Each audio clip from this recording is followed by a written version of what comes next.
칭찬을 안 하려고 노력을 하면서 말이 되게 어색해지더라고요. 저는 이런 노력을 잘해서 정말 엄마는 기쁘구나. 이런 PCIT라는 프로그램이 있는데 그 칭찬하기 스킬이에요, 이게. 하나의 능력이 조금 떨어져 보인다. 그럼 그걸 엄마가 좀 도와줘서 발전시켜야 되지 않나요? 괜찮아, 좀 이따 할 수 있어, 친구 보고 배워라 네가. 아이들이 늦으면 많은 부모들이 똑같은 얘기로 가르치려고 해요. 아직 애가 이해도 잘 못하는 애를 공룡 사고 그러니까 겸손한 눈으로 이렇게 보시는 게 좋고, 너무 돌아가면서 착각하시면 안 되거든요. 막 영재라고. 그러면 애가 부담을 갖기 시작하죠.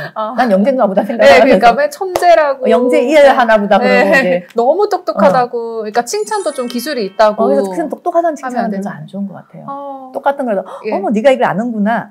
아는구나. 그러면 아이는 막 기쁘죠. 그것만 해도. 근데 똑똑하다 그러면 아이가 안 똑똑하면 어떡하지?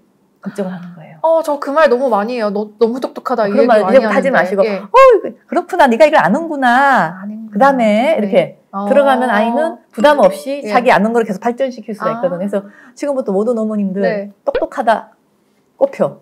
잘생겼다 꼽혀 좀 하세요. 잘생겼다. 그럼 못생기면 어떡하냐 그러니까요. 아이의 어떤 외모나 이 능력에 대해서 평가를 하지 마시고 동참을 하세요. 동참을 해라. 예를 들면 잘생겼다 막 그러면 아니 예쁘다 하지 말고 아우 멋져.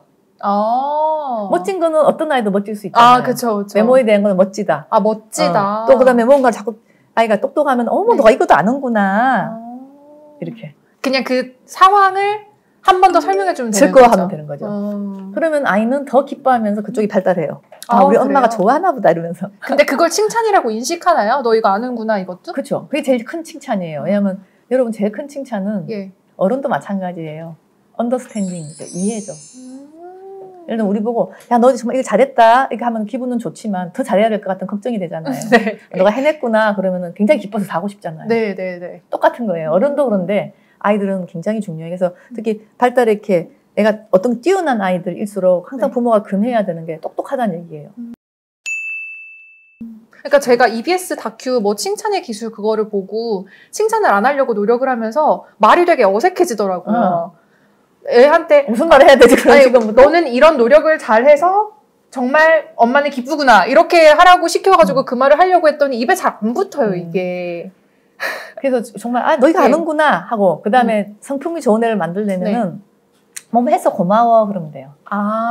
뭐 해서 정확하게 말하고 이걸 하니까 엄마가 참 기쁘네. 물 떠다줘서 고마워. 물을 뜨는구나. 아우 친절하구나 이렇게. 그러면 간단하네요. 그래서 이게 지금 어떻게 보면 부모 자녀 그 치료에서 가장 그 세계적인 게 PCIT라는 프로그램이 있는데 그 칭찬하기 스킬이에요 이게. 구체적인 거에 대해서 고맙다고 표현할 거. 이게 또 이론이 있어요. 그리고 또 저한테 물어보세요. 좋은 프로그램이 정말 많이 있습니다. 여기에 보면 일부에 벌써 칭찬하기 기술의 첫 번째가 정확한 워딩, 정확하게 한 행동에 대해서 얘기하고 그래서 고마워. 그래서 엄마는 기뻐. 이 메시지가 계속 가면 계속 그 행동이 활성화될 수 있죠. 반복되고. 인지도 마찬가지 똑똑한 애를 원하시잖아요. 그러면은 똑똑한 애를 하지 마시고 네가 이거 아는구나 이렇게 웃으면서 하시면 아이는 너무 열심히 합니다.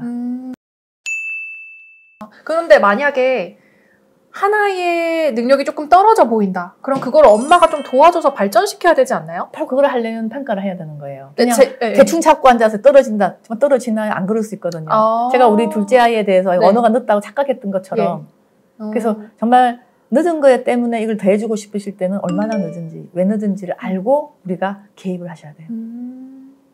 근데 미끄럼틀을 제가 첫째 애가 무서워서 오랫동안 못 탔어요. 근데 어린이집에 갔는데 친구들이 미끄럼틀을 다 타고 너무 신나게 놀고 있는데 애 혼자 그냥 동떨어져서 자기는 못 타니까 무서우니까 멀리 있는 게 되게 마음이 아픈 거예요. 그래서 저희가 놀이터에 가서 계속 특훈을 시켰거든요. 미끄럼틀 태우기를. 할 수 있어, 할 수 있어. 이렇게 해가지고 내려오면 너무 막 칭찬해주고. 그렇게 하니까 조금 타던데 이런 식으로 도와주는 건 괜찮아요? 더 좋은 것도 있어요, 실은. 뭐예요? 지가 스스로 친구한테 조미 쑤셔갖고 배우면 돼요. 그래요? 기다렸다가.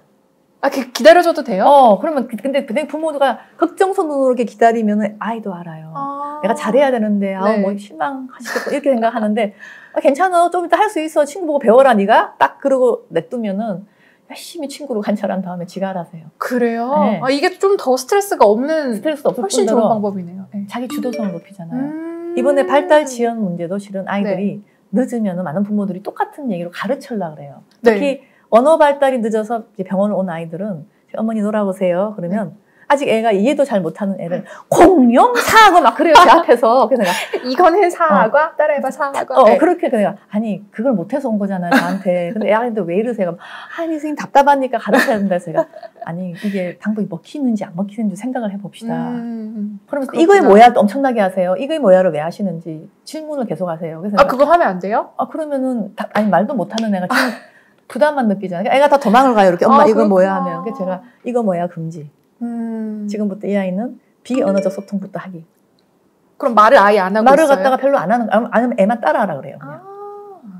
그게 효과 있다니까요. 그래요? 그게 바로 아이 눈높이에서 자극 주는 법이거든요. 그러니까 발달이 늦다 그러면은 네. 제일 중요한 게 아이 눈높이로 딱 내려가야지 아이가 주도적으로 하기 시작해요. 그래야지 발달을 하는 거지. 네. 밖에서 부족하다고 억지로 넘긴다고 해서 스스로 좋아지지 않습니다. 채워지지도 않아요. 그러면 운동 능력 부족하다고 무조건 태권도 보내서 막 푸시하는 것도 안 되네요. 태권도 학원은 왜 보내시나요? 물어보죠. 네. 그럼 애가 놀래 자빠질 수가 있어. 무서워갖고. 그리고 본인은 못 따라하니까 더 자존감이 생길 수도 있거든요. 어떤 분명히 아이들은. 못 따라할 거예요. 100%. 그러면 보내면 안 돼요? 그러면 저는 그러니까 자기 주도성을 높이기 위해서는 저는 안 보낼 것 같아요. 그래요? 좀 더 기다렸다가 얘가 왜 늦은 날을 체크한 다음에 얘가 쉽게 할 수 있는 운동부터 시켜서 그 재미를 들여서 더 하게 만드는 전법을 갈 것 같아요. 이게 모든 발달 치료의 원칙입니다.